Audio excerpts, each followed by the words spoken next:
Ask the Podcast Coach for February 4th, 2023. Let's get ready to podcast. There it is. It's that music that means it's Saturday morning. It's time for Ask the Podcast Coach, where you get your podcast questions answered live. I'm Dave Jackson from the schoolofpodcasting.com, and joining me right over there is the one and only from theaverageguy.tv, Jim Collison. Jim, how's it going, buddy? Greetings, Dave. Happy Saturday morning to you. Always good to be with it. We made it to February, although did I hear correctly? Did the groundhog say 6 more weeks of winter? And what's funny is every newscaster I saw, they're like, but hold on, he's only accurate 40% of the time. And I'm like, why are we still doing this? Did you hear what they did in Canada? They shot him. No, Came out. You were close. They had him in his little hutch or whatever, and he died. Oh. And so this poor little kid's supposed to come up and grab the hedgehog or whatever it is, and groundhog, and they had to put a stuffed one in there. And they're like, whatever his name was, What does that mean? If the groundhog dies before he comes out, what does that mean? It means it's time to, we are screwed. Get your act in order or whatever. But glad to be back from Podfest. I came back with a little bit of a cold. So speaking of that, in the event I reach over and just start grabbing Kleenex, it's because my nose is bleeding because I've taken so much cold medicine. And you were around people. That's the problem. That was it. You were around humans. But and I'm a little tired. But you know what can break a good streak of tired? That's right. Is the one and only. I think this is. Yeah, I'm like, I forget which button is what. A little rusty. I like it. And of course, that's right. We were off last week. We were off. Yeah. It was. Podfest was fun. It was interesting. I'm trying to share my screen before I hit music here, and I'm just no worries. I'm failing miserably. Share screen. It was only a week, Dave. It wasn't like a month or a year. It's just a week. I know. I've completely lost all. Just have no idea what I'm doing. That pour is from our good buddy Mark over at podcastbranding.co, which I'm pulling up on the screen there. We got the scrolling artwork going on. The great thing about Mark is, besides being an award-winning graphic artist, he is a podcaster, so he understands the whole podcasting thing. He's going to sit down with you one-on-one so he can understand kind of the vibe of your show. And that's such a great thing because, A, that means he doesn't have to do 15 revisions to get it right. And he just gets, it just looks great. I've used him for the Podcast Rodeo show. I've used him for this show, Ask the Podcast Coach, and schoolofpodcasting.com. And so if you need something to look good, then you want to go over to podcastbranding.co or you want to go to podcasting.co and talk to Mark, because you got to remember, they see you before they hear you. So check him out, podcastbranding.co.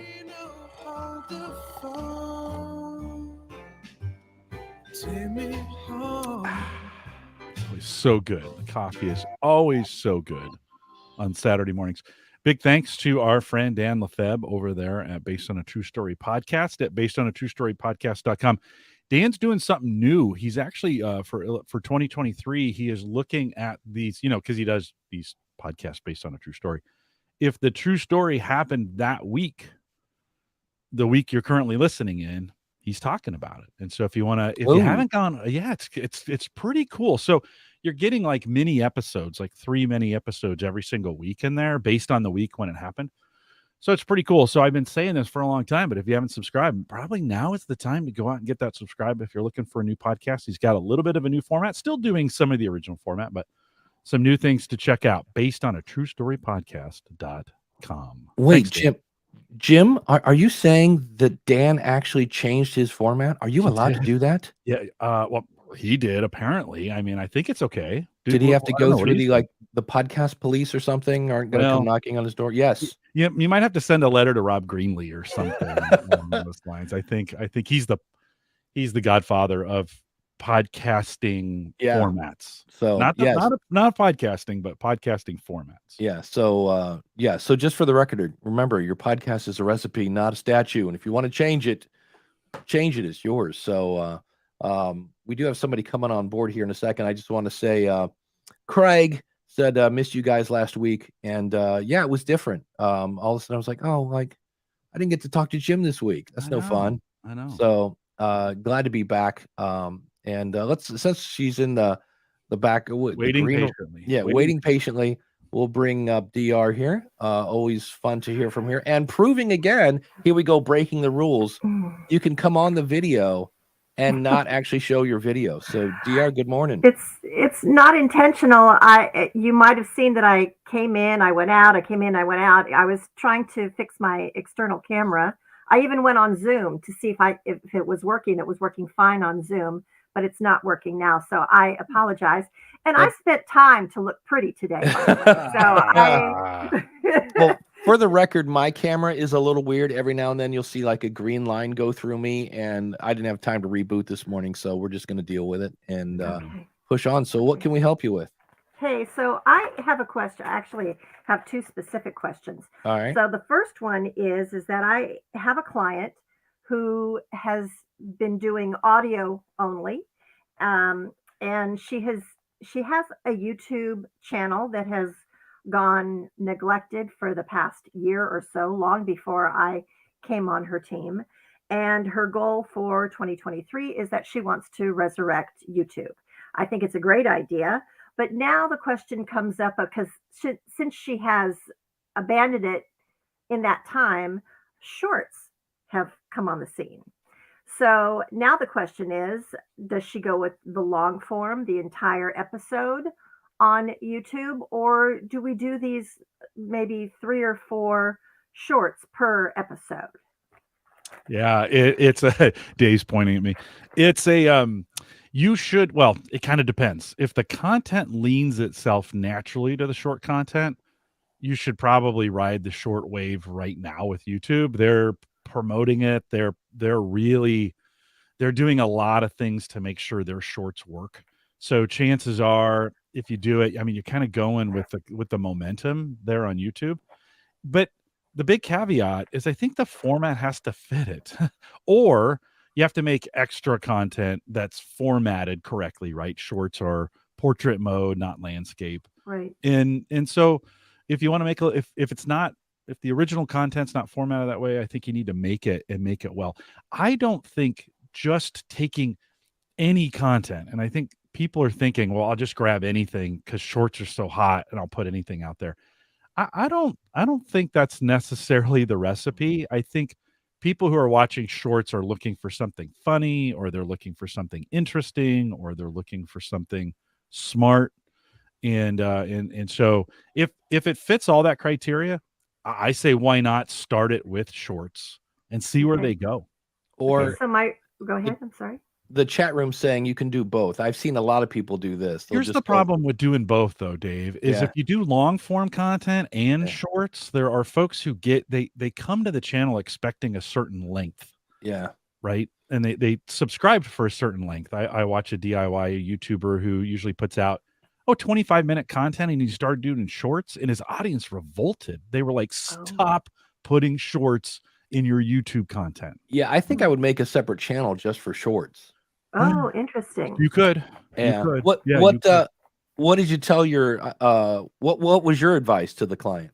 Well, my realm of thinking was that if we do 3 or 4 shorts per episode, then that is 3 or 4 titles that could be SEO enhanced, so to speak. Yeah. So that was my realm of thinking. They don't have anything right now, right? I mean, you said they were neglected. So use this as an opportunity to try a bunch of things and just see what sticks. Yeah. Okay. My second question, if I may, is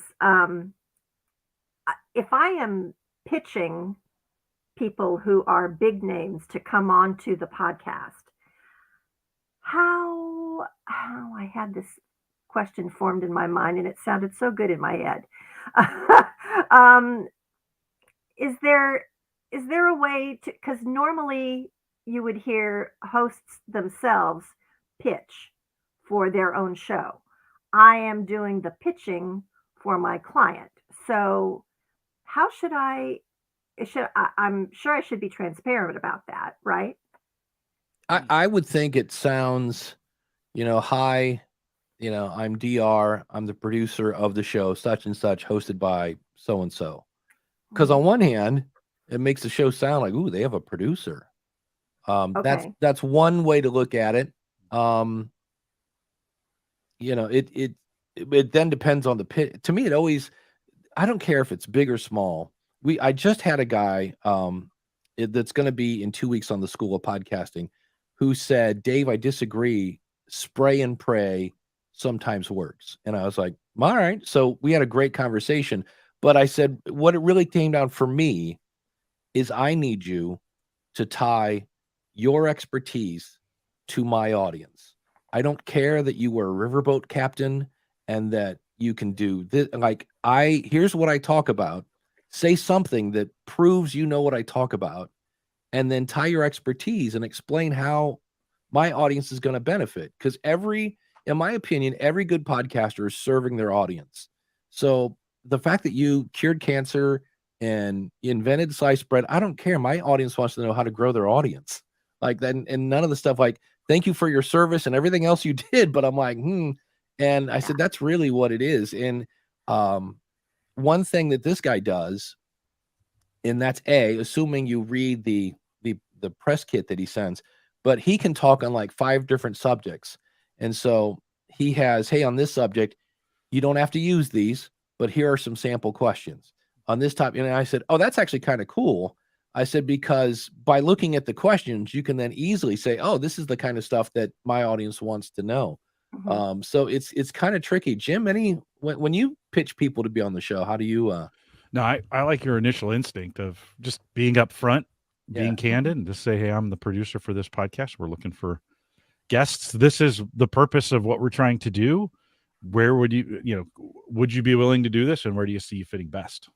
Mm-hmm. Yeah. And also realize no is not no. Many times no is not now. And then if you really know somebody you want to get, follow them on social, whatever. And the minute they start promoting something, that, like, I tried Pat Flynn was interesting. Pat Flynn kept having children. And I was like, come on, priorities. I know your wife's in labor, but come on. Nick Cannon. Okay, come on. Yeah, but the minute he put out a plugin for podcasters, and I was like, I've got his audience now. And coincidentally, Pat came on. But so that I've seen where that'll help if they have a book or something that they're promoting. And in some cases, if I couldn't get my first attempt to email me back, I would go to the publisher and go to their dad and say, hey, your kid is, I'm trying to promote your product, publisher, and I can't get somebody to call me back. I can't remember if that worked. I've only done that like twice, but that there is, sometimes you're like, I'm just trying to get in touch with so-and-so because I have in the back door. That's good. I like it. I like it. It was worth a try for sure. Yeah, that's it. Well, thank you guys. I really appreciate it. You bet. You so You bet. Have a great week. We'll see you. Bye. Yeah, that was one of the topics. There were a couple of things that went crazy at Podfest. One was, of course, everybody's favorite 3 letters. You want to guess what they are? SEO. No. You're close though. LMN. No, I don't know. GBT. Oh yeah, that's right. All the chat. And isn't that over already? That's already over, isn't it? Well, I just got this JBL speaker. Now with AI, and then I got this Kleenex with AI, and I was just like, but I got to give credit. Do you know Larry Roberts? He's the guy who walks around with a red hat. He's part of the Podfest team. Number one, Chris set this up beautifully, very transparent. He said, hey, this next session is a sponsored session. So that's Chris's way of saying you're going to get a pitch at the end of this. Yeah. And then Larry came up and he knew he had a room of people who didn't probably know what Chat GDP was. GBT. See, that's the fun thing. PT. Okay, what am I saying? B. I'm not sure, but it's GPT. GP, like P as in Paul. Okay, because that's the fun thing. Because I have an episode of your podcast consultant that I need to re-record today because I kept saying GDP and it's PT. PT, yes, yeah, like personal training. Yeah, there we go. And he did a great job of explaining what it does. And did you know you could have it write a business plan? Oh yeah. Yeah, M code and all this may not be stuff. good. No, well, that's the thing I'm finding. And he said what he did is he went to it and he said, hey, write a children's book about two parent squirrels that live in separate trees, but they're right next to each other so they can co-parent better. He said it wrote him an 11-page, and he goes, and it's not a bad book. He goes, 11-page children's book. And then he went to something else from open.ai and said, draw 3 squirrels for a children's book. And I'm here to tell you, it was amazing. And he said, I put it on Amazon. He said, I couldn't do it. I had to put at the bottom, this book was generated by AI. But it was really amazing. So you got people going, holy cow. And then his pitch was super simple. He's like, hey, I'm doing this thing for 6 weeks. I'm going to show you how to get the best out of this. Here's QR code, sign up. That was maybe a minute, which doesn't sound like a long time, but when you're just sitting there waiting for people, and he's like, has anybody, like, for a while there, they almost crashed his site, which was kind of cool. And it wasn't cheap. And then he came back. He's like, I got one more tip. And I think that was his one more tip, was the children's book. But it was really well done, because I see so many sponsored things where it's just, hey, I'm so-and-so. Did you know the sky is blue? And then it's just a pitch. The rest is just nothing but a pitch. And this was like, wow, that was really good. It was a lot of good content and then a pitch. So that was kind of fun. And then the other thing is, like DR was talking about, her one friend wanting to get into video. And that's the thing. And Rob Walsh and I started asking a question. It was really interesting hearing the thing. They're like, well, I've been podcasting for a while, and we're thinking, we want to up our game. We're going to start video. And we're like, okay, well, why? And they're like, well, we want to be a little more professional. But it basically, nobody kind of really confidently answered that question, because it is at least my opinion that they don't know why. It just, they've heard it over and over and over that video is the next big thing, and I have to be doing video. To which Rob would then tell the story of Bill Maher.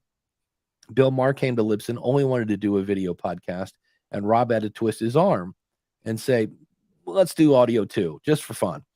And so they did. Then Bill Maher went out and promoted only the video for Club Random, which is just him talking to celebrities in the basement, which is kind of cute. But you don't need to see it by any means. And the audio is outperforming the video at this point, 10 to 1. Yeah. Oh, for sure. Yeah. We see the same thing at Gallup. I do more work to promote the video than anything. We, Facebook and everywhere else. Hey, come join us live. Come watch the video. The video gets first priority on the post. Like, we do all these things for the video, and then 10 to 1 is a good number, Dave. Like, our audio always outdoes our video. Now, our content isn't really great for video. It's talking heads. It's this kind of thing. And I bet our numbers here are about the same when we think about those that watch us on YouTube and those that watch us, or those that download I bet it's 10 to 1. And so for sure. Now, okay, there's always exceptions. There like a DIY video, it's going to outperform probably a DIY audio. Like, hey, let me show you how to do this. Well, that's not going to work on audio, right? Yeah. Like, are you still watching the guy that was it wooden boats? Was that you? Or no, that's me. Two channels actually on that one. They're building these wooden boats. One guy's never sailed in his life, and he's building this. I just want to see the train wreck at the end. Well, that's DR says, I think there is show growth in videos, and that's the thing there. It's not, when people say I want to grow my podcast, meaning their downloads by starting a video, I'm like, that's the part I think. And you do grow your audience. I think I've shared on this show. I had somebody once join the School of Podcasting from YouTube. And then when she signed up, she said, oh, you do audio stuff too? And I was kind of like, yeah, 17 years, just a little, but it was odd. And and that's why I say there are definitely two audiences. There are people that bow at the altar of, what is it? Not Mr. Breeze. There's some guy, I forget the head guy, but he's the head YouTuber. It'll come to me later. I'm still in that whole, like, I feel like a YouTube video that just buffers about 10 seconds. Little fog. Yeah. So there's people that only watch YouTube, and then there are people that only listen to podcasts. Yeah. And they're like, so. A DR says, and I've heard this term used a lot. YouTube is the second largest search engine, right? It Yeah. is, right? At least that's what's been said. Right. But that doesn't mean, you don't want to miss on it, but that doesn't mean that you're gonna okay, if you build it, they will come. You still got to create great content, and you're competing with, I don't know what that stat is, but every minute, 10 hours of video is added to YouTube or something like that. There is a ginormous amount of video added. And just because you're putting it on YouTube does not mean, and you're creating great SEO and you're doing all those things, doesn't mean it's going to get found, because there's a ton of stuff out there. So you're going to have to do some things to separate, like we always say, separate yourself from the crowd, create great content, be engaging, all those kinds of things. Right. It is both Craig and Jay. It's Mr. Beast. Mr. Breeze is Isn't that Drew Brees? Wasn't he a quarterback for the Saints? It's across from Kiss has a song called Mr. Speed. Okay. And then Skinner has They Call Me the Breeze. You put them together, Mr. and Breeze. it's Leonard Kiss, Mr. Breeze. I don't know. It sounds like some sort of laundry detergent. Try Mr. Breeze to get your spots out. You do have podcast conference funk. Your brain is very distractible. Well, today. between that and lots of antihistamine, and my voice is still a little not normal. So yeah, it was funny. The last day I was having conversations, I literally would just feel my brain just buffer mid sentence. And I'm just like, oh, I had something I was going to say here and I forget what it is. So that's always fun. But I should mention, if you're listening to us on the Wisdom app, we got 14 people over there. If you click the little button, the little check mark, I think under my name, we'll drag you up on stage and you can ask your questions that way. And of course, if you're watching live, we got people throwing them in via the chat, or if you want to, you can go to askthepodcastcoach.com/join. What we're talking about comparing audio and video. Jim, you said something about one of your Gallup shows went over, did you say 4 million? Well, the whole Gallup network last week, the whole Gallup network since we began, 4 million, 4 million downloads, which is, you kind of go, that kind of snuck up on me. You're like, oh, wow, that's a lot. That's a big number, right? What's interesting about that, though, the flagship show, the show I started it with, is just now breaking 1 million. And the second program that we came up with did 1.6. So long before the other. So it is one of those cases, whenever someone calls in and they're like, hey, I'm thinking about starting a second show, we kind of we're kind of, oh, really think about that. In this case, the second show we created did much better, much faster, and actually has a longer runway. We've retooled it since then. And actually the second version of it, the retooled version of it, is growing faster than the first version of it did. Right.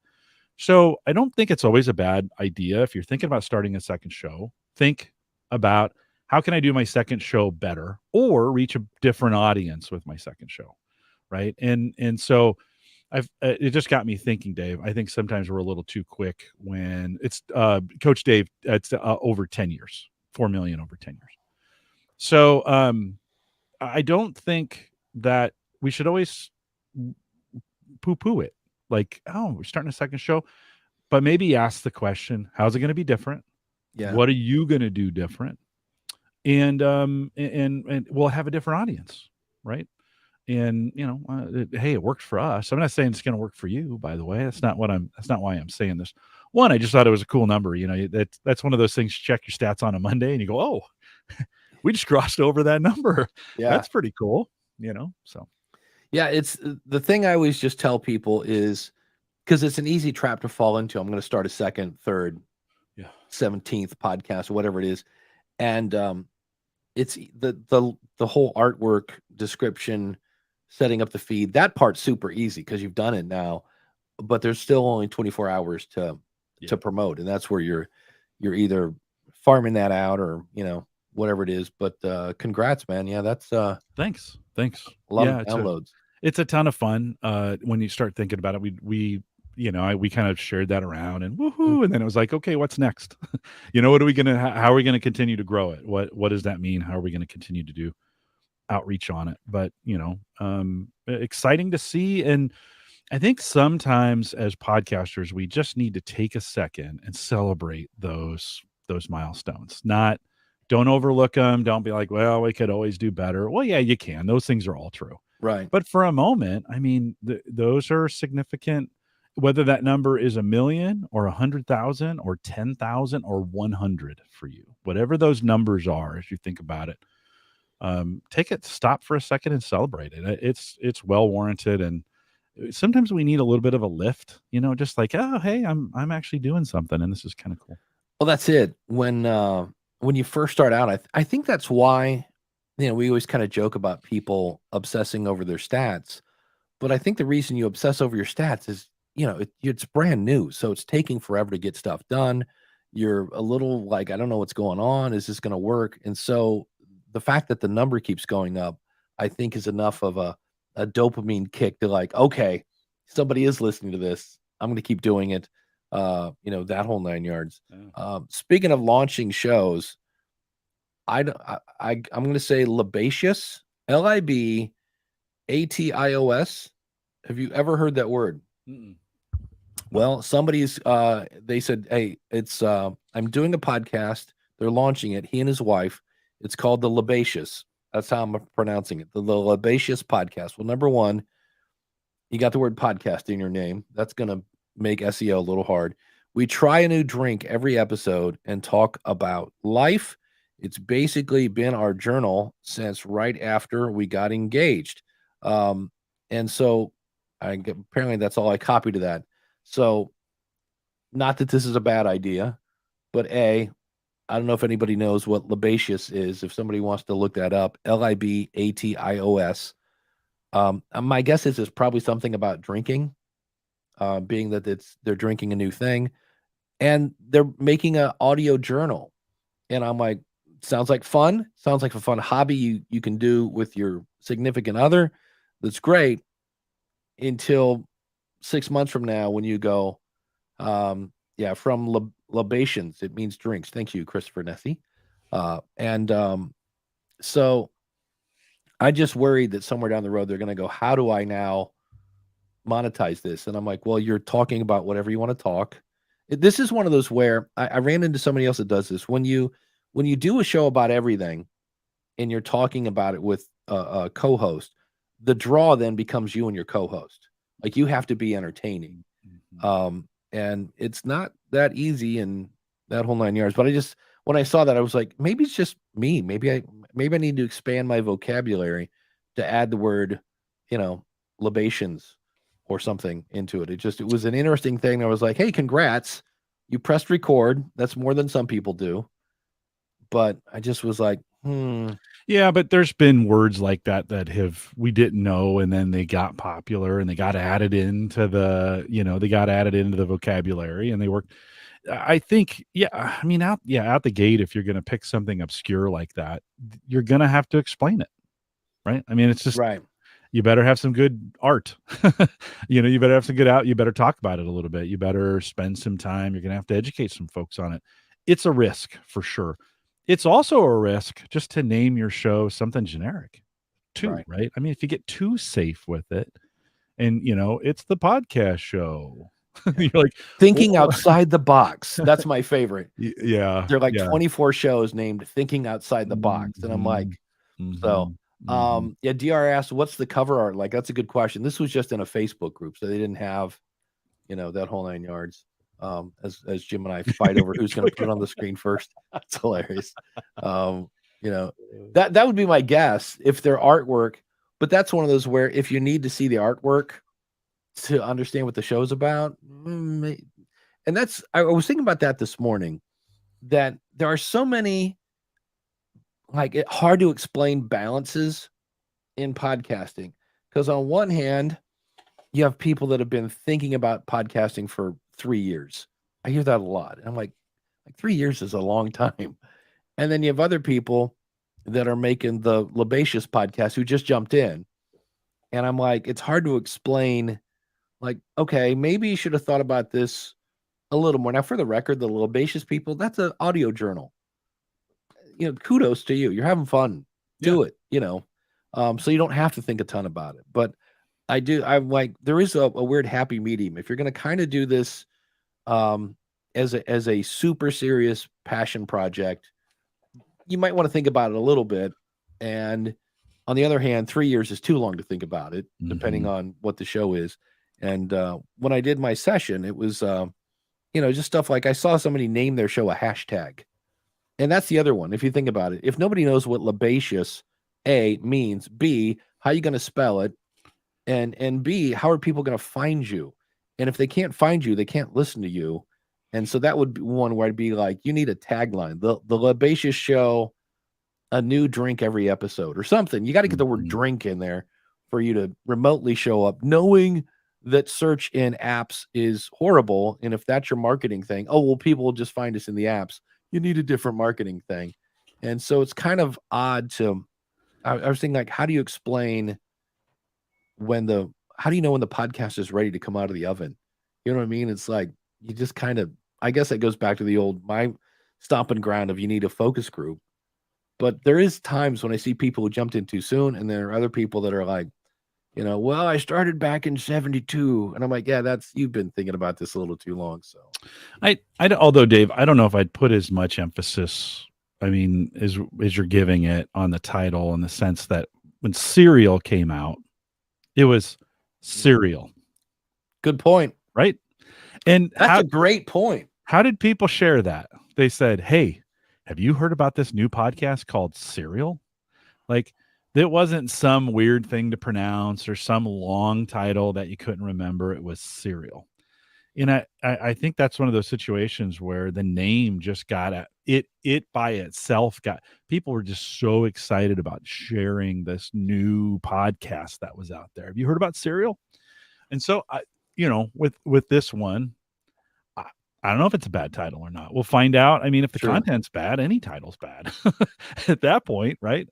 So, I mean, I think it goes back to Craig makes a good point. Like, Serial had a huge promotion budget, and they had a machine behind this thing making This American Life. However, I was hearing from people who were not in that hype cycle at all. Now, I think maybe they heard from someone in the hype cycle, but it was it caught fire, so to speak. It took 5 people.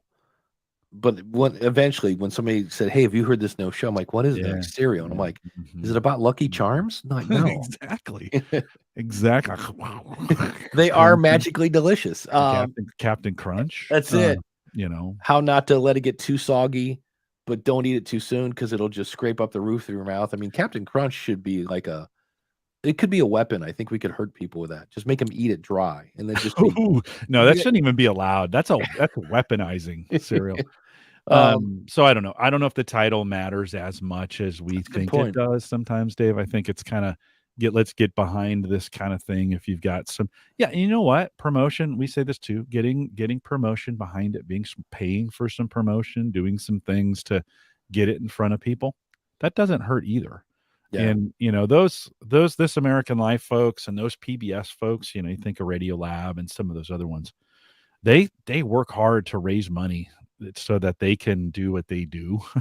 That's no easy street. That's their lives doing that thing. And so they work hard at it. They're great at promoting, and they do what's necessary to get that stuff done. By the way, those shows have a definite shelf life, and some of them have already come and gone. Like, I mean, the second run of Serial, I mean, sometimes things should just be done once. Yeah, that's it. Yeah, but you never know. You don't know it until you try it. The second season could have been as successful as the first. Yeah, it wasn't. No. Boy, do we know our audience. Chris Nessie obviously has a little bit of a history with the captain. And excuse me, I keep saying captain. I believe it's captain. I think it's one of the CAPN. And then DR says, I love Captain Crunch. But Coach Dave says, when it comes to people waiting too long, well, not too long, but waiting a while, right? He says, it can be super scary to put yourself on a world stage for the first time. That's definitely true. I was talking the last day of the event. I just need to put up a booth. Like, I should make a course on how to be a podcast consultant, because I had very few questions about Libsyn and more about, like, how do I grow my podcast consultancy, and I'm like, okay, I guess I have to answer this question because I'm in a Libsyn shirt. But that's one of the things is a podcast consultant. The biggest thing you're going to run up against is not the technology, it's not the website, it's getting the person to press record. That's the biggest thing I run into, at least. And then DR says you have to really up your marketing if you have something obscure, even mundane. Yeah, that's one thing I don't know why this popped in my head in the shower this morning is starting a podcast today is definitely way different than it was in 2007, because there is, there you have to kind of rise above all the other stuff that's out there. And it's I don't want to say, well, more tools, but it's yeah. more competitive. I mean, there's certainly Yeah. more tools, more places, more ways to advertise. It's easier because what's the latest Edison research say on the number of people who've at least heard of podcasting, right? It's in the 70s or 80s at this point, right? Maybe even more. So I think that part's easier, but you're right. You're in a field. Now you're in a field of a whole bunch of people shouting at the top of their lungs. Can you be heard amongst, all that noise? Yeah. It's, and that's where Gary Yarn, I did get to meet Gary. He's the guy behind Everything Everywhere. And he was now getting 1 million downloads a month. And he's also the guy that kind of, you've talked about this, Jim. At some point, if you really want to grow your audience and you have a good product, that's key. It's time to bust out a promotional budget. Yeah. And Gary's trying to bunch. And it's funny, I looked into that, and now when I go into Facebook, I'm just getting nothing but here. Promote your, Audio Go something is one from one of the big digital audio brands. And I was like, yeah, this is definitely a thing now. And so it'll be interesting to see how it goes and that whole 9 yards. Can I bring something in that needs some? Can we just go off topic for just a second? Okay, let's take a tangent. We need like a well, this kind of fits. Have you ever heard of this before? Captain Crunch's Blue Ocean artificially flavored maple syrup. Like, no. have you seen this before? This is Welcome to Only in America. Is this wow? Is this the under promoted podcast right Ocean here? Blue artificially artificially. So blue. I wouldn't have known it was artificially because it's blue maple syrup. So thank you for the transparency. Can we click on the nutrition there and see what kind of nutrition we got in there? Yeah. Ocean Blue maple flavored syrup. Okay. Serving size 2 tablespoons, 100 calories for that. Total. How much sugar are we talking there? Well, 15 grams. Okay. 15 grams of sugar. Look at Is that. This on Amazon? No, this is at CaptainCrunch.com. All right. No, it's serious. They got all their products out there. It's a nicely laid out. Site. Yeah, look at that. Look at all those. Oh, all right. Enough of that. The shenanigans. I always wanted to see like a. I was alarmed when I saw blue maple syrup. Yeah, it's not even a natural color. Have you been? We'll continue this tangent again. Okay. The Only in America thing. I'm walking down Walmart in the frozen section, and they have everything now is on a stick, and it's like a hot dog with like, it's a corn dog, but instead of corn, it's like pancake stuff with like blueberries in it, and it was just like, it was just one of those. I'm like, it just was like heart attack on a stick. Is it a breakfast replacement? Is that what they're? Maybe that was it. For? But I was just like, what is that? It'd be even better if it had like syrup modules. Oh yeah, it's like Tide packets that you would, when you bit into them, the syrup, the blue syrup would be released. Yeah, yeah. So that was in. I did get to meet the StreamYard guys, and I asked them about Gage? Those guys, or there was some guy, and it was like the whole time I'm like, oh, you're one of the guys. I don't remember which one it was. Tall guy, Gage, curly very hair? tall. Yeah, that's Gage. Gage was there, and I said, hey, so like you're when you do the separate track thing, I go, is that recording locally first and then uploading? And he said, yeah. He said, and in a true fashion, he said it depends. I think it depends on your bandwidth.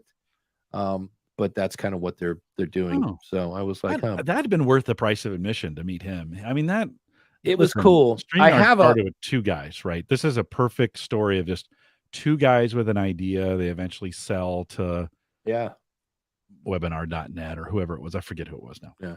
But and it's been what's been amazing to me is Gage has stayed. I think they both have stayed with the company and are Yeah. still continuing to work on development with them. So usually that doesn't happen. The founders, they say you're on retainer for a year, they make it 6 months, and then they're They're doing out. something Yeah. different, right? So it's a good story.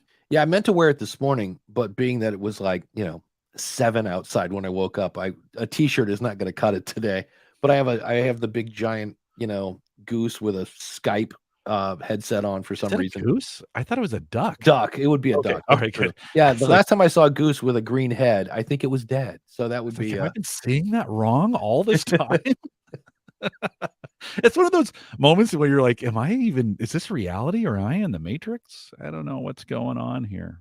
yeah. Yeah, that's cool. Did they have a booth? They had a booth. Okay. Yeah, they were there. Here's a fun thing. This is a podcasting lesson about, we said sometimes you got to do something to stand out. Yeah. And I always butcher her name. I want to say Deidre, and I think that might be it.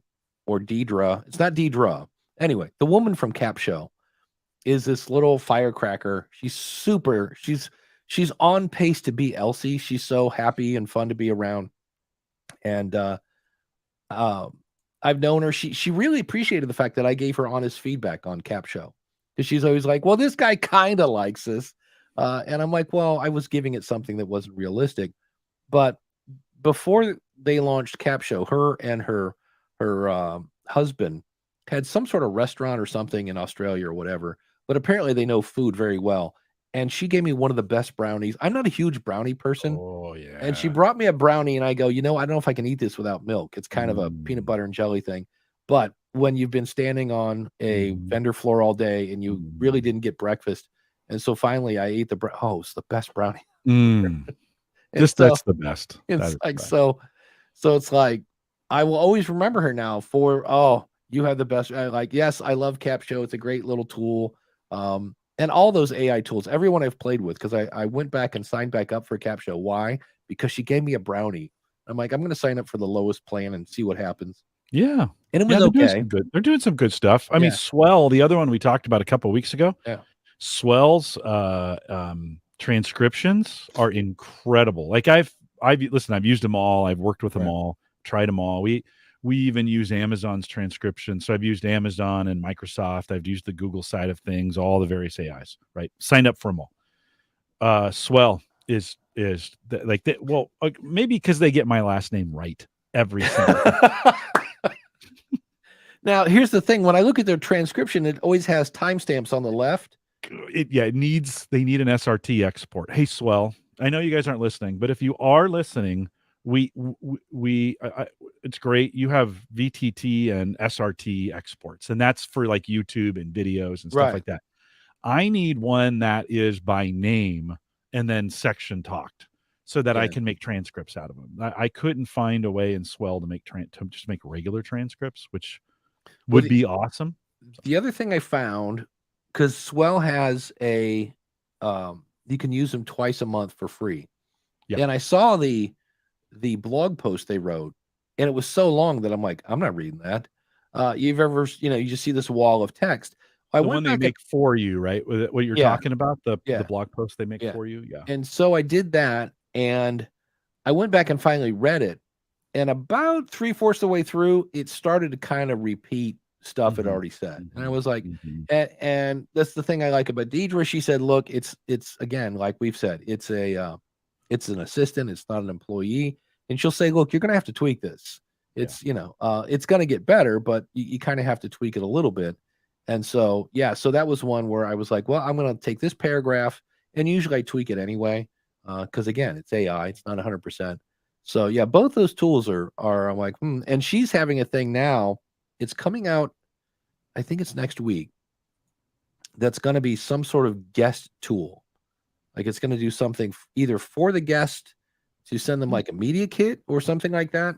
So something to give the guest to help promote the episode they were on. And I was like, that's pretty cool.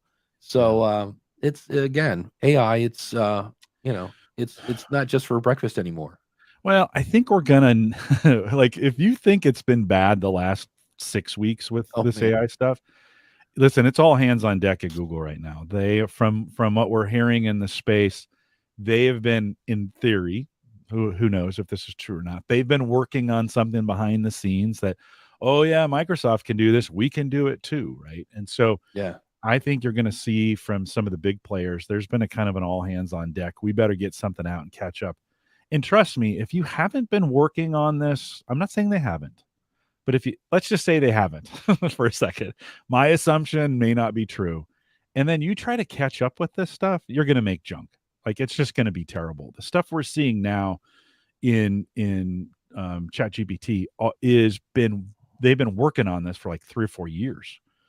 Lots of training going into the model, lots of concern, and lots of like, how do we keep this thing from going negative or racist or violent or like, right? All those things they've been working on. If you haven't been working on that, all of a sudden you just try and crank something out. Like, so be cautious, podcasters, of AI that just all of a sudden pops up at this point. Like, be very cautious of it. In there's just like, let's continue to have this dialogue. I think we need in this space, we need to kind of continue to have this dialogue between what's AI and what's creativity, because I've heard a lot of people say, well, it's just taking everything from the internet that they've learned and reforming it. It doesn't really know anything. Guess what? The human brain is exactly the same. You think you actually have creative thoughts in your brain that are unique to the world? Probably not. Maybe every once in a while. Your writing, whatever, is just a conglomeration of all the things that you've learned from where? Probably the internet, right? Probably Right. when you write things, you probably misquote. You probably don't give attribution to everything perfectly. So I'm always a little hesitant of all these high horse on an ivory tower creators who are all like, oh, this is going to be the worst thing ever. We said this about calculators when they came out. And remember all the, does anybody complain about using a calculator today to do stuff? We just need to continue to dialogue about it and make sure that we continue to have open conversation about how this is built out and how this actually works. And if you're using AI to create things, you've got to figure out what's that area between plagiarism and internet creativity, right? So I just think we need to struggle with it a lot more. It's going to be interesting to watch. And then I was looking through my notes, and I think this is a good test of if you're designing a website, people have to figure out, like, what is this? Like I always say, if you go into your Google Analytics, I don't know if I would bet the farm. I'd bet half the farm, like maybe a pig and a sheep, that your number one ranked page on your website is your about page. At least it was for me with the School of Podcasting. You could see I had some sort of heat map, and you could see where people clicked, and the about button at the top of the page had just been henpecked. And I say that because I'm going to share my screen here. There's a lot of people keep making products for podcasters, and there's sometimes I go, who asked for this? Is this something that I missed or whatever? So let me go over here. It's called, I guess, Podly, and it says Podly is the medium for social podcasting. Read, search, and comment on your favorite podcasts. Join the conversation, or if it's for your podcast, Podly, audiences are just communities waiting to happen. Podly makes it happen so you can engage. So get in the comments, engage with your community in a fun and scalable way. Well, couldn't you do that on WordPress in your comments? New growth. Give your community the power to easily remix and share your content. You mean like Clamor? Enhanced SEO, improve search engine ranking by exposing your podcast content to search algorithms. You mean like it does on WordPress or Podpage or whatever you're using your accessible by default? Podly makes it easier for everyone to access, engage in your content. Well, that's good, but there's no pricing, and I just look at this and go, I kind of don't get it. It just looks like I like his thing, like it's medium, because if you look at the screenshot, it's got a player at the top and then your article, your show notes beneath it. And I'm kind of like, yeah, wouldn't you do this on your own website? So I'm kind of like, not sure. What's the web address for this, Dave? That's a good question. Wow. Okay, there's another one. Podly, Podly dot Vercel, Vercel .app. So there's another lesson that we might want to learn, that maybe podly.com, podlyapp.com, something. But That'd be a tough URL to get. Podly, 5 letters. I'm sure it's gone. yeah. Yeah. But I just, because I get all these all the time, people want to partner and that whole 9 yards, and I just went over and I was like, what is this? And have I ever had a podcaster? Like, I guess we're all trying to be, remember when everything was going to be the Netflix of podcasting? Oh yeah. And these people have set out to be the medium of podcasting. And I was like, well, again, just because I don't understand it doesn't mean it's bad. I just look at it and go, yeah, I don't know why I would, I get a little weird posting things. I occasionally post things to Medium, and I'm always like, shouldn't this just be on my own website? And that's what I started doing. Yes and no. I mean, joining some of those spaces, like getting on Reddit or getting on Medium, or that Reddit's a bad example because that's more of a conversation board. Right.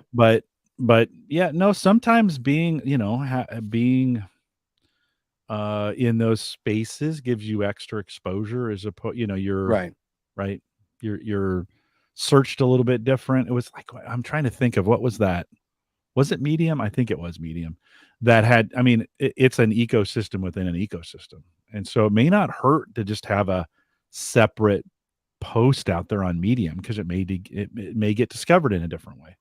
Yeah. The speaking of Medium, about the last 3 weeks, I started looking at all the technology I'm using. So I canceled my Jarvis, or whatever the heck they're calling. I am gonna cancel today my Surfer SEO. These are great tools. There's only one problem. I'm not using them. I'm just not. I'm like, it's just one of those things where I know AI is all that, but I'm like, I spend as much time fixing something that AI has written that I could have just written it the first time. Maybe. And then I have a thing on my website, the all-in-one SEO plugin. And I just did that because I've been using Yoast forever, and I was like, well, let's play with this one. And it does exactly what Yoast does. It gives you a score and all that. So I kind of don't need the Surfer SEO grading system. I've got one. And so I've just been doing that. And the one thing that it dawned on me, I've played with so many email programs, and I was on ConvertKit, then I switched to MailerLite, and it dawned on me that I don't need A/B split testing. It's handy, but it's just like, am I using it? No, not really. I pretty much, I come up with a title and I'd click on that. And so I moved, and I was like, really, what do I do with my emails? Almost not a marketing email. I just tell people, here's what I've been up to. Here's a little behind the scenes of what's going on, et cetera, et cetera. And I'm like, oh, so I moved to Substack and imported all my people over there. And what I didn't realize is, apparently, now this is, 3 weeks in, apparently they somehow cross promote your newsletter to other newsletters, to where before, if I got 5 people to join my newsletter in a week, it was like amazing. Usually it was more like 3, right? So first week I get 8 people to sign up at Substack. I'm like, well, that's odd. All right. And I look, these are like legit emails. And then I see that they have a way, if you want, you can sell subscriptions to this. So, me, I like to play. I go over, I'm clicking on stuff, and lo and behold, I didn't realize I actually launched a pay, like a subscription version. And lo and behold, somebody signed up for it. And I was like, now I got to write premium content. I'm like, wasn't planning on this. Like, all right. Be careful what you offer, right? But that was something where I just, it's easier. And I was like, you know what? This makes sense. On one hand, sure, I could benefit from an A/B split test. And, I've got other tools. If I need to do a lead magnet, I've still got plenty of tools for that. I was like, I have a bunch of tools that I'm paying for. And at least right now, I'm not, again, doesn't mean they're horrible or they're bad. I'm just like, I'm not using them. Why am I paying almost $100 a month to stuff that I didn't use. So I've downsized quite a bit of stuff to do that. So one of the things I did for my Home Gadget Geeks podcast this week was I wrote an intro statement that I usually, so in my workflow, I let my Patreon subscribers know because they get access to the full, just like you do. They get access to the full show, and it's not like I hide it, but it's easier for them to find it if they want to find the whole thing, the whole recording. So I usually write up a little description for that, and then send it to them via Patreon. You create a Patreon post and they get access to the video and the audio if they want to download it. And then I take that paragraph, I rewrite it and that becomes the opening paragraph when I post the show. And this week I wrote it and I was like, I mean, it's okay. I thought so. I opened up Chat GPT and said, hey, make this. So this is what I wrote. Make this sound more interesting and have good SEO, and then in quotes, pasted in what I wrote, and it came back, and Dave, it's better. Like I read it and I'm like, yeah, that actually, it kind of sounds like me to begin with, and it's just better written, right? It's better. It's laid out better. It doesn't have misspellings. It doesn't have grammatical errors. It's not like all those things in my original post were that way. It basically took what I did and just made it better. And so I think when we you've been saying this, right? It's an employee. What did you say? It's an assistant, not an employee. Okay. Yeah. But and for the record, just to give, that's Daniel J. Lewis from the Audacity to Podcast. He said awesome. He said that. So it's secondhand. Yeah. So now when I say that, I can say, I always say. So Daniel said it, Dave said it's been said, then I get to say is I always say. I can own it that way. But no, I won't remember it, obviously. So I think there's some good uses in it in that way where it can do some rewriting for us. I'm not a particularly gifted writer. So for it to rewrite some things for me and make them a little more interesting and maybe add some SEO, is there something wrong? I mean, it's my writing. Right. It's just making it better. And that's exactly like an assistant, right? You're in comedy, I think they call that bumping it up or something like that. So we have somebody coming up here in a second from Wisdom. I just want to hear something. I said, write some ad copy for the School of Podcasting. Yeah. And it said, are you looking to start your own podcast but don't know where to begin? Look no further than the School of Podcasting.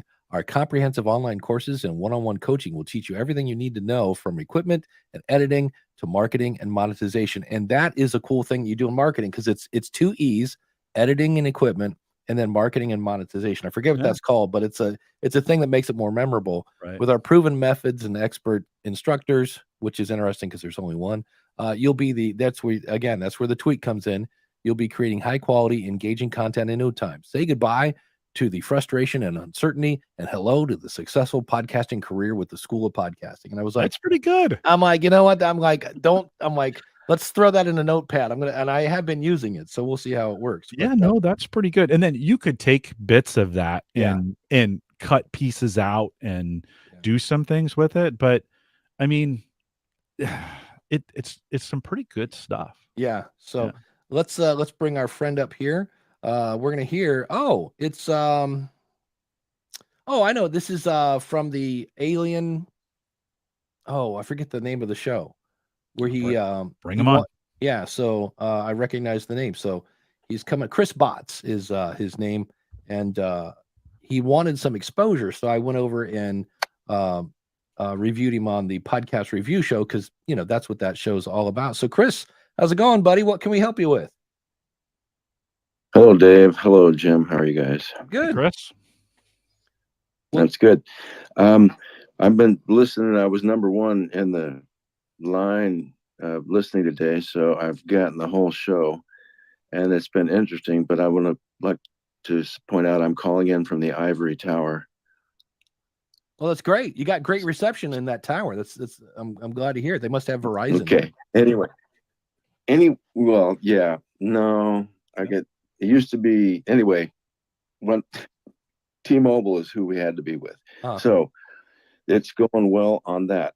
I was going to talk about AI. Yeah, because here's this thing, this generator that takes people's words and makes them better, right? It's good. There's one Grammarly that's, Yeah. on the YouTube portions of the, I wonder if I could have a podcast that was, hey man, I'm going to be artificial conscience. Oh yeah, this people. And you send me your stuff and I'll edit it. Yeah, well, And you can pay me what you would pay for the program. there you go. Non-artificial intelligence, actual real intelligence. Well, why and not there- just pay for the program? Why introduce you as the Well, middleman? Because I'm trying to make some money. No, I get that, but I'm thinking Remember, from a consumer standpoint, if I have access to it, why wouldn't I just go straight to it?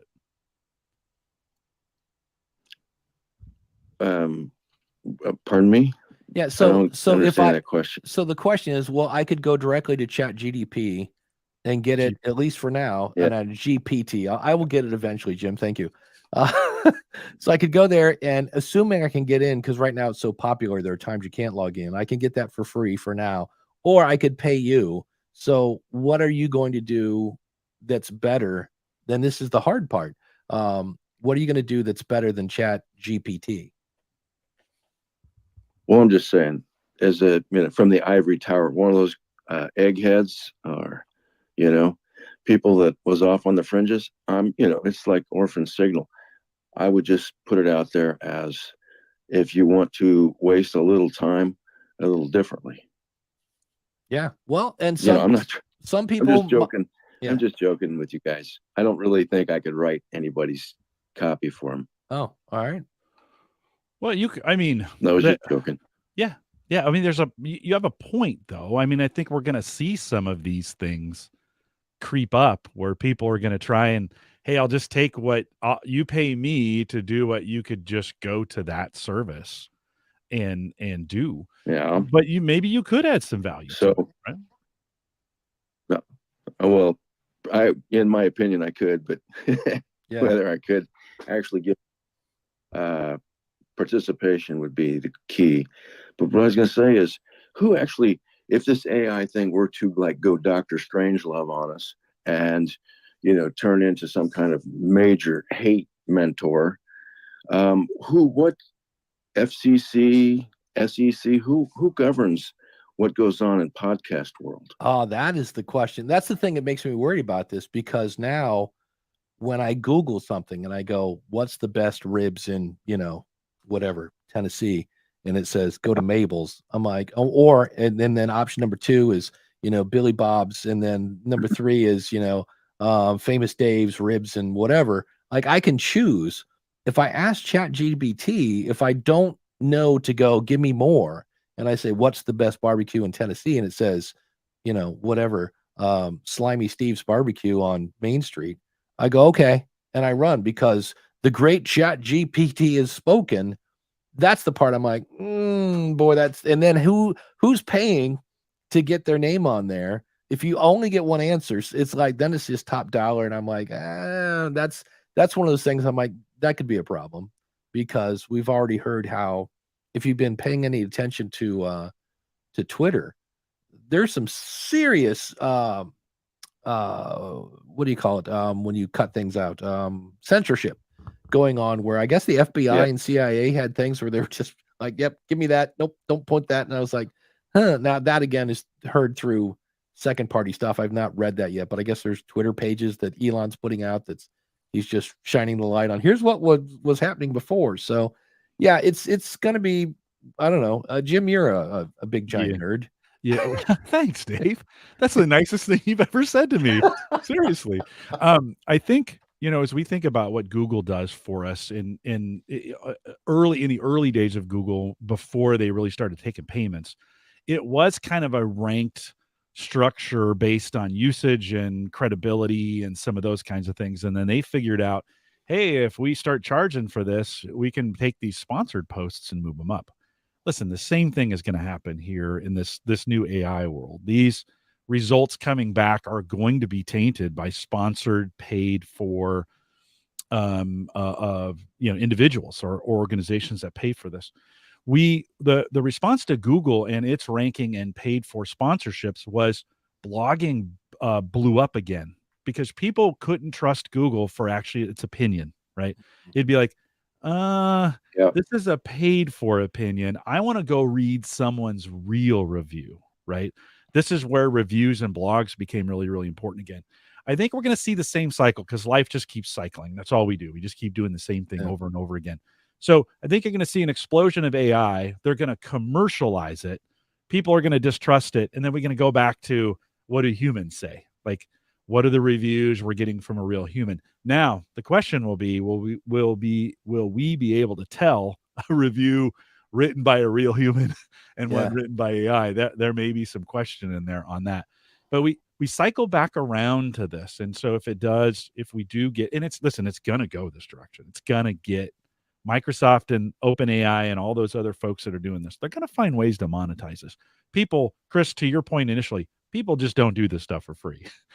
They're eventually going to figure out a way to monetize it. So that day is coming, and then we'll question it. And again, we'll go back to kind of human reviews. And, this is maybe, Dave, where video becomes really, really important, because I want to see someone talking about this, right? Well, I'm sure they'll have some sort of AI spokesmodel that, Oh God. Can you say deep fake? Yeah, exactly. Yeah, no, for sure, Chris. Yeah, that's a very, very good point. I think we're teetering on the edge of some interesting things. This is by no means the end, but we're teetering on some interesting things. Yeah. So, and Okay. DR is saying that she thinks the FTC is over podcasting, at least in the US. I know if you do, yeah, I know if you Federal Trade. Yeah, especially if you're like, hey, this is the best, barbecue sauce I've ever drank. And, you're holding up the bottle. It's like, you got to kind of let people know that, actually Chris paid his $50 to pick up the call today. So I gotta disclose any kind of time I benefit. That's got to be disclosed. Otherwise you're misleading people. So, yeah. Chris, anything else? Okay. Well, I was just going to say, we'll just have to know and trust each other. We'll have to have a little network called artificial conscience. That's it. Or I'm going to mention. Go ahead. As I say, I'm going to mention my last thing was orphansignal.com. There A you go, my different way friend. to tell a time show. Thank you, guys. Always learn something from you guys. All right, thanks, Chris. man. Thanks for jumping in. All right. Are you sure? No, I don't want to. I do. Oh, wait. How do I get? I think he probably left. Yes. Okay. I'm still a little rusty on the Wisdom app, but thanks for coming up. So yeah, if you're listening on Wisdom, you can click the little thing underneath my face, and you can come up like Chris, or and then Coach Dave liked the slogan. So put this on your business card. If you want to waste your time a little differently, he said, Chris is actually kind of funny. I was like, yeah, he's got that sarcasm thing going on. So that's a beautiful thing. I am finding out here in StreamYard that if I uncheck the little star thing, you then have to go back through. Like I have to take it off the screen before I unstart. There's a thing in the back end of this. If I put a star on something, it puts it in an area so I don't do that. But Jim actually saved me anyway, so that's good. Yeah. Another question here, since it is out west, Jim, are we going to find you at Podcast Movement? No, not this year. I've got some conflicts during that time that won't allow me to be there. I've actually I sat down with my manager and said, hey, for 2023, I'd rather spend if I'm going to go somewhere for a conference, I'd rather spend time with our customers than spend time with podcasting. People don't feel. I'm not saying. Yeah, you don't care. Fine, I just right now this year I'd rather spend time with our customers. So I made that decision to spend travel dollars otherwise. But I get a mini podcast conference every Saturday morning. There you go. On Ask the Podcast Coach. So I get to hang out with Dave Jackson, who I don't have to go to a hallway. I can just do it right here. Yeah, DR says, didn't we just have a movement? Nope, that was Podfest. Yeah. There are a bunch. There's a thing called Podstock in New Jersey. There's Indie PodCon. That's Super Joe Pardo's thing. I'm hoping to attend that one. That's when it's weird because I mean, Joe does this on a tight budget. Like Joe is the guy that checks you in. He's the cameraman. He's the MC. Joe does, hence Super Joe Pardo. And it's in a Holiday Inn in New Jersey. He calls it Philadelphia, but in reality, it's kind of like, okay, it's Jersey. And I've had some of the best conversations at that event. It's a single track. I love single track. I always kind of get bummed when like a show will start off like brand new. It's Podverse or something, whatever. And you go, it's a single track. There's like 150 people there. You have this phenomenal experience. And then everybody's like, we got to make this big. And I'm like, how about we just have it more than once a year and keep the thing? So I'm pitching that idea to Podfest. I'm like, and I think the answer is you don't make as much money and it's just as much work. Maybe. I don't know. I don't, we can announce that next week. Jim is on special assignment and 2 weeks. Is it 2 weeks? Well, today's the 4th, right? And then we have, is it the 18th? Yeah, the 18th. Okay, the 18th. I'm here next week, and then I'm climbing stairs for fun. Oh, that's right. Yeah, and so on the 18th, I'm going to bring that idea up to David Hooper because David Hooper has lots of experience in running events. Okay. And I'm going to be like, why do they do that? I kind of, not that, again, the Podfest was a great time. I just know I love single track. And it seems like every time there's a super successful single track, the first thing they do is make it multiple track. And I'm like, yeah. So, but Dave says, which one are good for beginners? The one you just missed, Podfest. Podfest is definitely much more independent. And especially now with the Wonderies and the Spotifys and the big giant networks, those are going to, like when I walk into Podcast Movement Evolutions, which I am speaking there now, which is cool. I'm going to see big giant Amazon banners. I mean, it's very, and not again, that's a bad thing. It's just a different audience. And so, and they do have beginner stuff at Podcast Movement Evolutions. But it's definitely more, that one's definitely more B2B. That's the one where I never see Rob Walsh because he is always in meetings with somebody. So that's always kind of fun. But Podfest is definitely geared towards the indie person. I love the thing they do. They still do it where it's basically speed networking and you get to meet. It's so big now. It used to be you got to meet everybody that was attending, but now there's like 1,500 people. But in like 45 minutes, you still meet, I don't know, probably 100 people, and you exchange business cards. And what's cool about that is you then run into people and they're like, oh, I'm doing a show for veterans. And I'm like, oh, well, that's not me, but you need to go talk to that person. So there's a lot of that going on, but they're a lot of fun. But going back to your thing, if somebody said, I only have enough budget to go to either a podcast conference or a conference on my niche, go to your niche, go to where your customers are, go to where your listeners are. The nice thing about Podfest that I heard a lot was, I don't know, I thought I was kind of a weirdo wanting to start a podcast. And now I'm in a room with a bunch of weirdos who all have podcasts. And so I'm not a weirdo. This is something that people do. Yeah. So what's the biggest difference between Podcast Movement Evolutions and the March conference? From what I get, because this is one of those hard questions that you kind of go, I think this one is meant a little more, hence evolutions, for, I guess, the future of podcasting and a little more technology focused, maybe, but it's a little more business to business, where the one in Denver in August is a little more Podfesty. It's a little more for the indie person. So that's how I understand it. I need to find Dan or Jared, because I know they've explained it, and I'm like, I need to go back and listen to that again, because aside from the one is smaller, the Podcast Evolutions is always smaller. I kind of go, what's the difference? Because they do have beginner tracks there and things like that. So, yeah. And Coach Dave is letting everyone know, if you're watching this on YouTube right now, you need to give us a thumbs up and like and subscribe and smash the bell and that whole 9 yards. So thank you, Coach Dave. Appreciate that. But they're all fun. If you get a chance to go to any event, and look, go to meetup.com. There's probably, maybe, unless you're, out in Iowa somewhere, with you and, John Dutton. Hey, don't be smashing Iowa, Nebraska now. Yeah. Like, well, you're out there with the, do you watch Easy? Do you watch Yellowstone? No. Have I done my Yellowstone thing? The thing I love about Yellowstone, I had not seen Kevin Costner act in a long time. Mm. And he's got a voice now. And it's like, everything is 3 words. I went to Dairy Queen. They put peanuts on my sundae. I told him I have an allergy. Like I'm like, why is Kevin Costner like, what happened to his voice? Did he have cancer? And it turns out he was acting. He doesn't really sound like that. So, but when they show these pictures of Montana, there's just nothing out there. It's absolutely gorgeous. So when I think of it, when I think of Iowa, now again, have I ever been to Iowa? No, but I just think out in the middle of nowhere, maybe there's a Walmart and, a Dairy Queen. Not that different than Ohio, Dave. No, Ohio, right. Indiana, Illinois, Iowa, Nebraska. They're all the same. I shouldn't say it that way. They're all similar.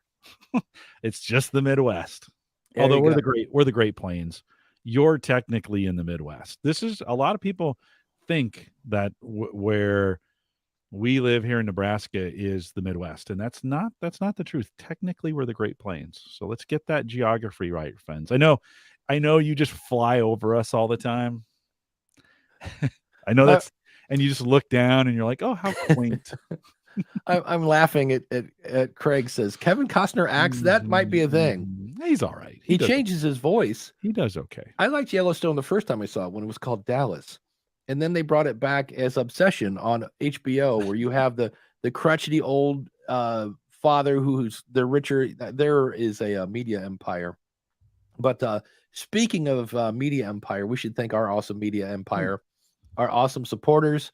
If you'd like to be one, being that Dave just sank a boatload of cash into his car because I paid it off. And of course, my car was like, well, then I'm going to have everything on me break.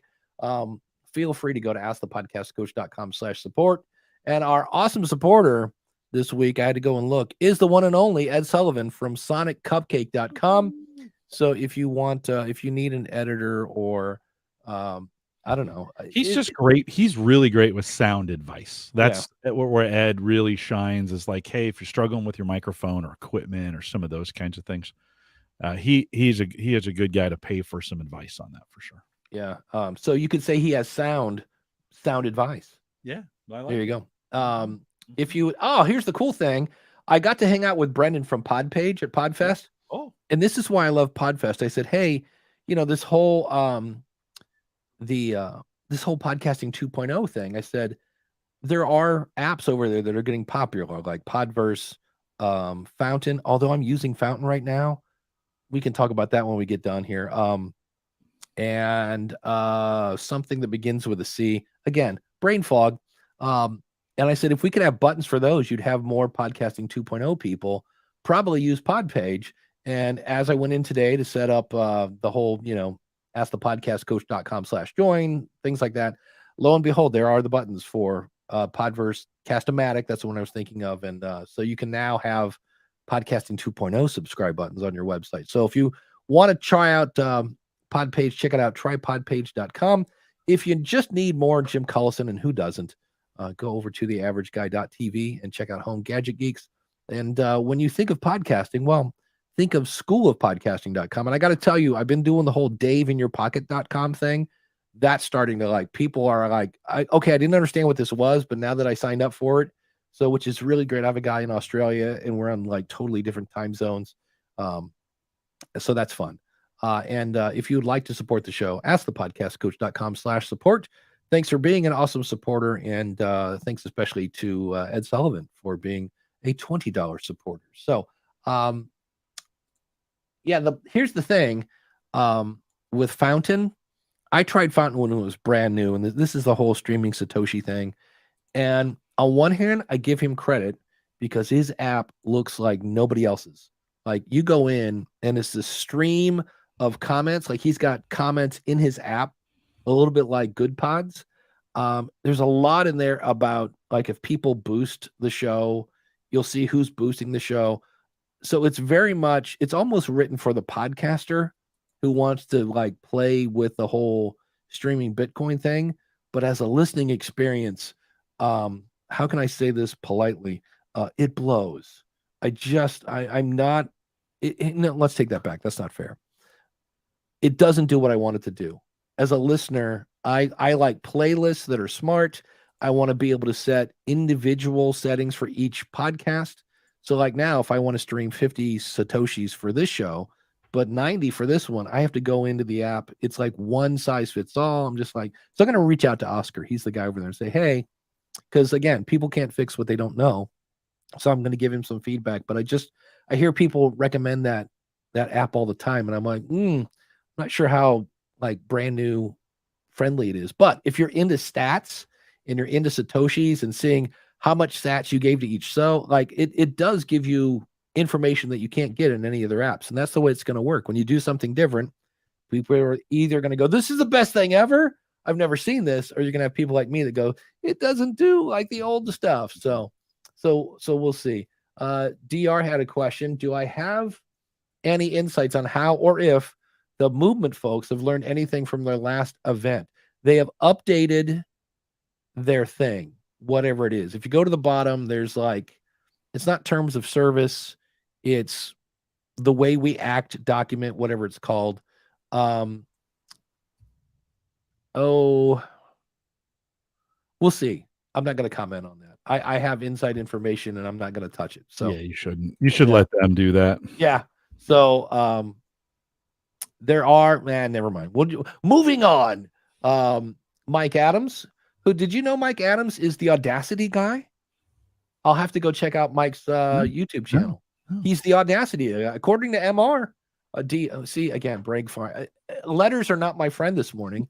I can't get Chat GPT, and I just called DR MR or whatever it was. Anyway, but she said that Mike is the Audacity guy, so I'll have to go check out his channel.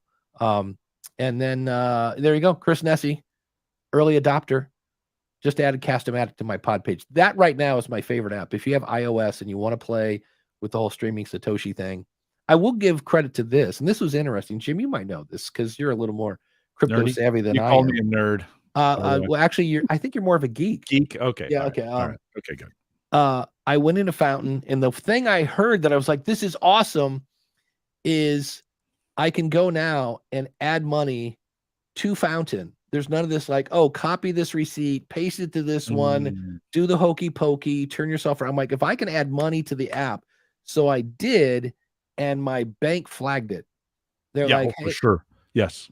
So I had to go in. Now it was cool. My bank said, hey, if this was you, say yes, and then wait about 60 seconds and try it again. Because I was using something called MoonPay that's tied into the app. And I did that and it was fine. It took a while. It was like they only let you buy $30 at a time. Like you can go more than 30, but the lowest you could go was 30. And I'm like, that's fine. Usually I do 20, 25 a month, and then I just stream it until it's gone. And then at the beginning of the month, I do it again. But I was thinking, I bet that's because it's crypto. That's exactly why it is. Yeah. Yeah. Every on-ramp, you think of Coinbase or now, of course, that I need to say them. I can't say any of them. It's my fog. It's spreading. Yeah, totally. It's contagious. Any of those on-ramps where fiat is being, that's money, is being converted into crypto, the banking system is going to flag those every time. So until you've set up a relationship and they're okay with it, you really want your bank to do this. Yes, it's a pain the first time. Yeah. But if it just flies through your bank, you need to find another bank. So you need, these things are, this is an important part. So good on them for flagging you, and then good on them for putting a limit on these kinds of things. There's just lots of fraud in this area. So we just want to be real careful. Well, I just signed up because I love their stadiums. I signed up for a SOFI. SoFi. Yeah. Yeah. SoFi. Yeah. I'd heard good things about them. I got sucked into a YouTube rabbit hole, and this one guy just showed all the benefits. And my whole thing was, I had my School of Podcasting business account, and then my checking account, and then my rainy day account. And anytime I try to import them into any kind of personal finance stuff, things are getting mixed up. Yeah. And so I was like, you know what? I'm setting up a SoFi account for all the School of Podcasting stuff. It's one of those things, which is a good thing. I have to think ahead. So if I'm going to need money, because it takes about 3 days to transfer it to where it's actually usable.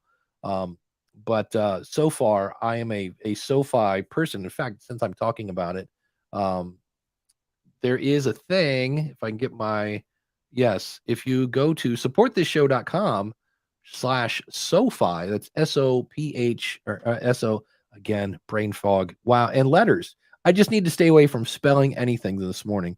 SupportthisShow.com/SoFi. I think if you sign up through that link, so it's kind of an affiliate link, I think you get $25 and I might get 50. I was like, huh. But so far I've used it for like a week and I think my credit card shows up. So I'll be able to spend money with that. So it's just going to really separate. Oh, and the reason I bring this up to bring it back to podcasting, I met Todd Cochran. Again, I've known Todd forever. And apparently Blueberry got audited. And he's like a real one. And he said, luckily they've, they have an accountant. And he said there was one time when they accidentally, that one of their workers used a Blueberry card for a personal charge. And then instantly they fixed it. Like they got all the paperwork and blah, blah, blah, blah, blah. And so Todd's like, whatever you do, don't mix your personal and business accounts. And I was like, ooh, that's because I know I've done that at least a couple times. And I was like, I need to start doing that more seriously, like it's a real business or something like that, not just a side hustle. Yeah, it's a lot easier to keep things. It's a pain in the moment sometimes to do it that way, but it's good to keep them separate. Yeah, there you go. And SoFi, she says, is DR. They have separate vaults. I don't know what a vault is. I'm guessing it's a savings thing. But yeah, being that I just paid, I paid my quarterly tax for the School of Podcasting. I paid my property tax for my house. When my car took a crap, I was like, oh, this is like, you're not allowed to take a crap now. One of the disadvantages to not having a mortgage, right? When you have a mortgage, your insurance, your taxes are all built in, right? And then you think it's a great idea to pay off your house. You inherited it. But well, that was the other thing is my car. Have you ever had a car like this? They know when they've been paid off. Oh, sure. They're like, hey, look, I don't have a monthly thing. I'm going to break everything. I'm new brakes, new tires, new battery. That's all sorts. Well, apparently cars need maintenance, Dave. Like they don't just run forever. Doggone it. It's not like a computer. They don't just run. You need to change the oil in them and check their brakes from time to time. Yeah. The chat room was echoing everything I said. Yeah, you got to keep things separate. Congratulations to Chris going mortgage free this month. There you go. Awesome. That is awesome. Congrats. Here's a fun question I got from a Facebook group there we go. Eek. It actually says eek. So it's a pretty strong eek because it's two E's or three? 3 E's and an exclamation point. Oh, and just one exclamation point. So it's just maybe a 7 on a 10 scale. Right. Yeah. Posted my 301st episode after a 2-year hiatus and decided to do it on video and audio. Question, I have StreamYard, but haven't used it yet. Is it good for recording podcasts with interviews? Yes, it is, I think, especially now that they do the audio thing that I was talking about earlier. And another question, I uploaded my solo podcast with almost no editing to my YouTube channel, and I didn't bother with a thumbnail. Is that a good idea? And the answer to that is no. That is a horrible idea. Editing, some people want to keep it real, but that is your brand. And depending on what you left in that maybe should have been edited out. I heard one the other day. I had a member of the School of Podcasting, and one of the things I do is I'll kind of do a little private podcast rodeo show. And at the end of his show, he said, hey, is there anything else I should have asked you? And the guy said, no, I think that about covers it. And I was like, yeah, that delivers, at least in my opinion, no value to the audience unless they now feel confident that they've heard everything there is to hear. But so editing, I always think is a good idea. And from what I understand, I'm not a YouTube guru, but I watch a bunch of YouTube channels about YouTube. And from what I understand, thumbnails are hugely important. So not having, especially because they always find that third frame where you're just your mouth's half open and you look like you're on some sort of, they're not always that bad. They do a pretty nice job of finding those frames. I think they're doing some facial recognition stuff on YouTube to get to find you smiling or to find some of those kinds of things. So I don't know for sure, but it sure feels like it. One thing I should mention, if you're planning, I was supposed to speak today at 12:30 on the Podno online conference, and I found out earlier in the week that they canceled it, and we're all kind of like, we're trying to get a hold of the main guy, like, hey, like, is this for real? Because it was just it was a Zoom meeting in Google Calendar, and it just came up and it said like something like Google has canceled this or whatever. This has been canceled, and there was no like real official like, hey, everybody, we're not having it. And so I finally found out this morning that something with Zoom that they're worried about security or something like that. But at any rate, that is not happening. And as much as I love to talk, being that I still have throat issues, I'm very foggy. I'm like, not doing a presentation today, probably not a bad idea. Stargate Pioneer says, do you have to check the oil and change the oil on an electric? That's a good question. Not for the engine, but I was wondering, I think you still got to lube those things, right? They have moving parts. Don't you want to? And did I read or did I just dream it that these don't work in extreme cold? Well, I mean, batteries don't do well in cold, but neither do engines, just to be honest. That's why that's why I updated my battery is I went to take it. Because the reason I even took my car in is I had a bunch of stupid lights come on, and I've got here in Ohio, we have e-check. So it has to be e-check to get your plates. And again, my car sensed this and turned into a Christmas tree on the dashboard. I'm like, okay, I get those turned off. And that got real expensive real quick. But yeah, my very first car, I did not know how often I knew you had to change the oil, but they didn't say when. And I literally blew my first engine because I didn't put oil in it. And it was a very old car. And not a good thing. You should check them on a regular basis. Yeah, that was the thing. So all cars still have maintenance. Even EVs have maintenance. They just have different kinds of maintenance. Yeah, there you go.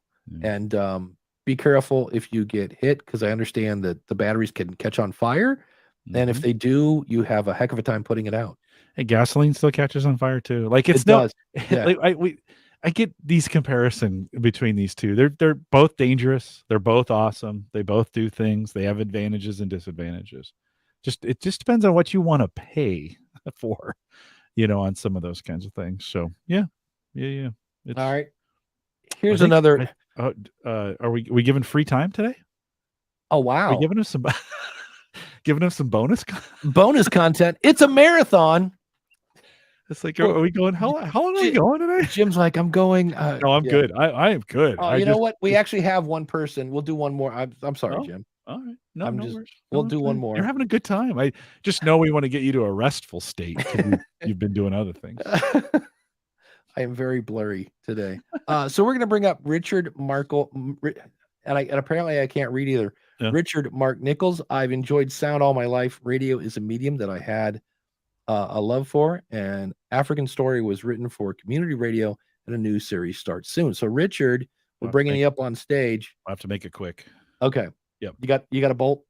No, I don't have to bowl, but we should. Yeah, we want to run it up. Yeah. So Richard, thanks for joining us here on Wisdom. What can we help you with? No, just listening to your conversation and you talking about cars and stuff. I don't own a car, but I have. I don't know whether you know about South Africa and this dreadful thing called load shedding. So I have to use an inverter and a battery to provide power for internet and to watch Netflix and stuff. So I suppose it's a similar sort of thing. They tell you on an app, Eskom, that your electricity will be going off for 2 hours, and sure enough, it goes off for 2 hours. And we have different stages. So stage 1, it will be 2 periods a day. Stage 3 is probably about also 2, but then stage 4, 5, and 6, you can have up to 4 periods during the day, each with a 2-hour gap between them. So basically, you can say that you're off the whole day. There's not much you can do on a day like that. So yeah, batteries become super important in a scenario like that, right? To have some basic battery backup for some of the things that you may need them for, internet being one of those. But yeah, call me crazy. Don't you guys kind of need, like, I don't know, air conditioning in Africa? Well, they're down in South Africa. Well, yes, you do. Yeah. Yes, South Africa, where I live in KwaZulu-Natal, like now it is summer, and February, March is stinking hot. Okay. To break out in a sweat, you don't have to go to the gym.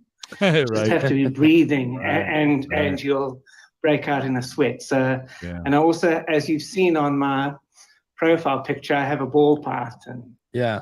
So she tends to actually come out of her hide off the mats because it gets too hot for her too. So there we go. Wow. So, Yeah. Well, Awesome. that's always a challenge. And, there's in some parts of the world, I think sometimes we get pretty complacent here in the United States because we just think it's power 24/7, 365. It works all the time, except when it doesn't. I mean, there's times when it goes out, Right. but we don't have regular outages like that. And in a lot of parts of the world, the reality is, and maybe even in Los Angeles sometimes, the reality is power doesn't work consistently and regularly, and you have some, oftentimes you have to kind of account for that. So, keeping batteries. I'm sure you must have Go ahead. Issues where you have areas where there are tornadoes and stuff. Oh, for I'm sure. sure Yeah. those communities must be used to being without water, electricity, and basically even a roof over your head because it gets taken away.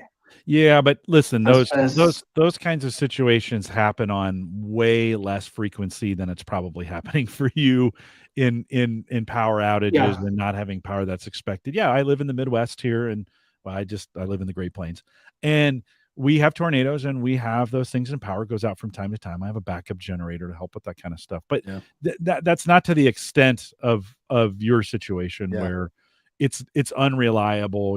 It's happening pretty frequently. That may be once a year for us, as opposed to, and that's pretty unusual, as opposed to where in your situation it's probably happening on a more frequent basis than that.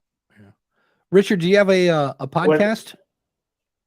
Yes, I do. I have 2 podcasts which run out of Cape Town. There's a company called Ione FM. All right. Which is used quite a bit by actually quite a lot of international overseas broadcasters actually use Ione FM, and I can tell you why. Because it's probably so cheap because of the exchange rate. The BBC use the same service as I do for their podcasts of their radio dramas, which go out for BBC Radio 4 Extra. So I have 2 podcasts. The one is called The Park, an African Story, which is based on, it started off just as an animal story, but now there's a human story and an animal story. I haven't gone the Dr. Little route where the animals talk to the humans, but there are 2 stories that run parallel. So I have my main, on the animal side, I have Spot the hyena because he's got a spot on his face. Nice. Then I have Mr. +1, that is a puff adder. I have Croc, he's a crocodile, an African crocodile. And the backstory behind him is that his parents didn't give him a name. They just called him Croc. And then there is Clip, the African rock python. And then there is a pride of lions. There's Tandy and Sky. And then on the other side of the river, which is Sky's father, Cloud. And then there's also Wild Eyes, which is Sky's father's, which is his uncle. And so they don't get on well together. So there's a lot of politics between these 2 prides, and that politics has now grown even more. There we because go. Sky took over pushed his father out and took over the pride. When he took over the pride, he kicked his brother out, Key4 as well. Now Key4 now has aligned himself. Hey Richard, what's your website? We're up against time here. Okay. What's your what website? You can do is what you can actually do, which is very easy, is go to Spotify. Okay, and on Spotify, it's you can look me up as as Richard Mark Nichols, the storyteller. Excellent. And Thank you'll you find so both much, my Richard. channels there. Thanks a bunch, Richard. Thanks Great so talking much. to you. Yeah, we'll be here next week. Dave will hopefully be in a much better mental space. And It's okay. It's all fine. yeah, you can find us here every week. AskThePodcastCoach.com/live is where you'll see the video and you can come and ask questions. If you have questions and you're listening to this much later, go to AskThePodcastCoach.com/ask and we can actually start off the show with your questions. So, Jim, what's coming up on theaverageguy.tv? Marv B, we know him as Uncle Marv, and our chat was on. We have a great conversation about a bunch of tech geekery things. It's posted now and available for you right now, homegadgetgeeks.com. And thanks for Marv for coming on. It was a great show. And on the School of Podcasting, I meant to do this last week, but again, I just got home. We will be doing what are your top podcasting pet peeves? It was the question of the month. So that'll be coming up Monday's show. So thanks so much to all the chat room. And yes, that was a bit of a fun outro here. So it'll be great fun. So thanks for listening. We're here every week. Thanks to Mark at podcastbranding.co and Dan over at based on a true story podcast.com. And we'll see you next week. Take care, everybody. Like and subscribe.